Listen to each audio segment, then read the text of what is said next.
এই গরমে দীঘায় সুন্দর সিপেসিং রুমে থাকার সঙ্গে মাটন চিকেন মাছ দিয়ে 4 বেলা আনলিমিটেড খাওয়া দাওয়া থাকছে মাত্র 699 টাকায়। হোটেলের রুমে শুয়ে অথবা রুমের ব্যালকনি থেকে দেখতে পারবে সমুদ্রের সুন্দর ভিউ। তাই দীঘা যাওয়ার এই মরশুমে থাকা খাওয়ার চিন্তা ভুলে সস্তার সেরা হোটেলের সন্ধান দেবো আজকে তোমাদের। এই প্রচন্ড গরমে সস্তার এই সেরা অফারের কথা শুনতে পেয়ে চলে গেছিলাম দুদিনের জন্য দীঘার উদ্দেশ্যে। আর ওল্ড দীঘার শনি মন্দিরের কাছেই বাস থেকে নেমেই 5 মিনিট হেঁটেই পৌঁছে গেলাম হোটেল এ প্লাসে। এত কম টাকার প্যাকেজের হোটেলের রুমে ঢুকে তো আমি পুরোই অবাক। ঝা চকচকে সুন্দর রুমে রয়েছে সাজানো গোছানো কিং সাইজ বেড, পাশাপাশি সুন্দর টিভি থেকে শুরু করে বড় একটা ওয়ার্ড্রপ এবং রয়েছে neat and clean washroom. Room থেকে ফ্রেশ হয়ে চলে গেলাম হোটেলের সুন্দর ডাইনিং এরিয়াতে ব্রেকফাস্টের জন্য। ব্রেকফাস্টের অপশনে আজকে রয়েছে ব্রেড বাটার, ডিম টোস্ট, চা তো থাকছেই। যেমন আজকে আমরা পেয়েছি হচ্ছে ব্রেড বাটার, কালকে হয়তো লুচি সবজি হবে, তো এইরকমই আর কি।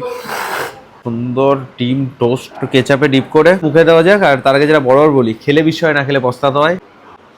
সমুদ্রের দিকে যাব, ঘোরাঘুরি করব। ব্রেকফাস্ট তো কমপ্লিট, এবার পালা সমুদ্রে যাওয়ার। আর হোটেল থেকে সমুদ্রের ডিস্টেন্স পায়ে হেঁটে মাত্র 2 মিনিট। তাই সমুদ্রে গিয়ে বেশ অনেকটা এনজয় করার পর দুপুর নাগাদ চলে আসলাম আর হোটেলে। আর এসেই দেখি আমাদের দুপুরের লাঞ্চ হয়ে গেছে রেডি। খাবার দাবার তো সবকিছু সামনে চলে এসে রয়েছে। সাদা ভাত, সঙ্গে ঝুড়ো ঝুড়ো আলু ভাজা, সুন্দর পেঁয়াজ দিয়ে লঙ্কা দিয়ে মুসুর ডাল, পটল দিয়ে আলু দিয়ে সবজি, এরকম বড় সাইজের একটা রুই মাছ, সঙ্গে এখানে রয়েছে চাটনি। অল্প করে একটু ডাল নিয়ে নেবো।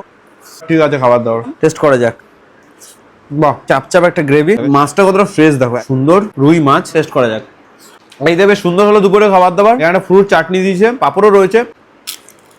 সব মিলিয়ে এই ছিল দুপুরের খাবার। আমার তো রান্না বান্না বেশ ভালো লাগলো। দেখা হচ্ছে সন্ধ্যাবেলা চায়ের কাপ হাতে নিয়ে লাঞ্চ করে নিলাম এসি রুমে কিছুটা রেস্ট। তারপর বিকাল চলে গেলাম দীঘার জগন্নাথ মন্দিরে। আর দীঘা এসছি, জগন্নাথ দেবের দর্শন করবো না সেটা তো হতে পারে না। আর মন্দির চত্বরে বেশ অনেকটা ঘোরাঘুরির পর দেন সন্ধ্যে নাগাদ বিচের ধারে কিছুক্ষণ ঘোরাঘুরির পর চলে আসলাম আবার হোটেলে। গুড ইভিনিং বন্ধুরা। চা সঙ্গে একদিন তোমরা এরকম বিস্কিট আর একদিন এরকম কেক অল্টারনেটিভ ভাবে পাবে। বাহ, ডেইলি কিন্তু ডিনারের মেনু চেঞ্জ হয়। মিক্সড ফ্রাইড রাইস, সঙ্গে এরকম চিলি চিকেন। সেকেন্ড অপশন রয়েছে কিন্তু বাসন্তী পোলাও, সঙ্গে 2 থেকে 3 পিস এরকম মাটন তোমরা পেয়ে যাবে। তো আর বেশি লেট করবো না, এবার খাওয়া দাওয়া শুরু করা যাক। দারুন। আমি আগের বার এসেও দেখেছি এই হলো তুলতুলে মাটন। জাস্ট দেখো, হলদিঘার এ প্লাস হোটেল সিরিয়াসলি কাঁপাচ্ছে পুরো। ফাটাফাটি এক্সপিরিয়েন্স। তোমাদেরও কেমন লাগলো ভিডিও অবশ্যই কমেন্টে জানাতে ভুলো না। ভালো লাগলে ডেফিনেটলি লাইক করে দিও, আর ট্যাগ করো সেই সব ফ্রেন্ডদের এই গরমে যারা এত সস্তার প্যাকেজে দীঘা ঘুরতে চাও। কন্ট্যাক্ট নাম্বার দিয়ে রাখলাম স্ক্রিনে, ফোন করো, বুকিং করো, চলে আসো, এনজয় করো, হাউ করো, বিশ্ব জয় করো। সন্দীপের ব্লগসকে ডেফিনেটলি ফলো করো এখনই। ইয়েস।